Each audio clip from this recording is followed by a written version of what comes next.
Name? Ali. Ali and? A. Ayan, binisita nila ako. From UST. Oh, from UST Engineering yan. Yes. Currently, I'm filming kasi the day and night makeup look. Stay tuned for it kasi it's going to be a collaboration makeup look with Miss Yellow Yum. This is the finished look of the day and night makeup look. Pero this is the night makeup look. Tapos na ako dun sa day. And then, tapos kaninang umaga, may natanggap akong package galing sa DHL. Nakakainis lang kasi ano ba yan? Parang binayaran ko lang din yung yung product na. So this is the Thin Tea. So ito siya. Sa loob siya na.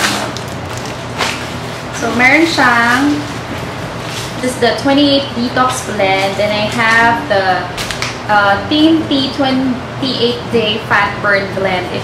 Tapos, kasama rin niya ito. Yan. So, I'm really excited to try this out. This one is 100% Australian-owned and made pack in Melbourne, Australia. So, yan. Galing siyang Australia.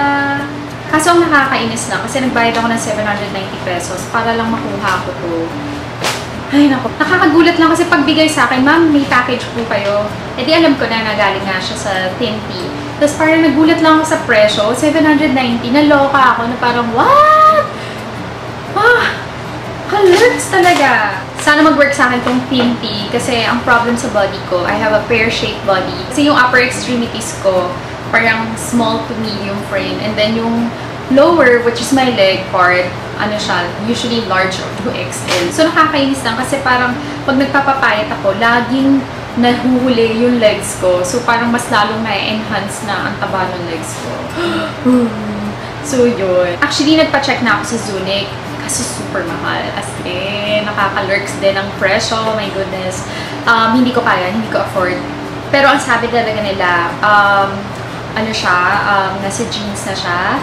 And then at the same time, kailangan talaga ng medical intervention. Kaso nga, ang mahal-mahal. Although nagpapa-RF na ako ng legs ko, naglulus ako ng inches, pero gusto ko kasi yung bonggang-bongga, may kita ko talaga na wow, pumayat yung legs ko.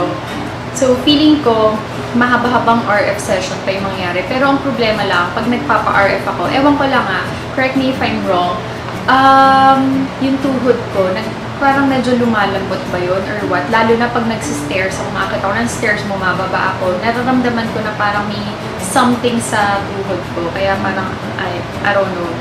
Ayun. So, yan yung bago ng Rusis Vanity. Ito yung mascara and then ito yung liquid eyeliner. So, gamit ko ngayon yung Rusis Vanity liquid eyeliner and the mascara. And so far, I love the liquid eyeliner because it's very pigmented. And, black na black siya, black matte.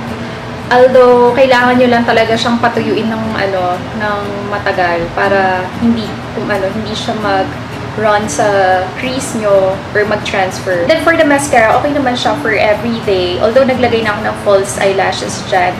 Pero so far, okay din yung mascara. And then, liquid eyeliner, it's for only 160 pesos. And then, the mascara is for only 180 pesos. So, yun, bongga!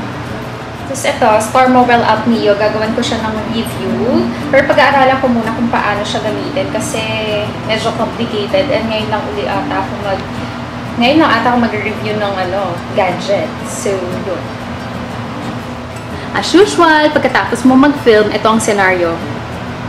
Boom! Gulo-gulo. My goodness. So, kailangan pa silang ayusin. Lilinisin ko yung makeup brushes.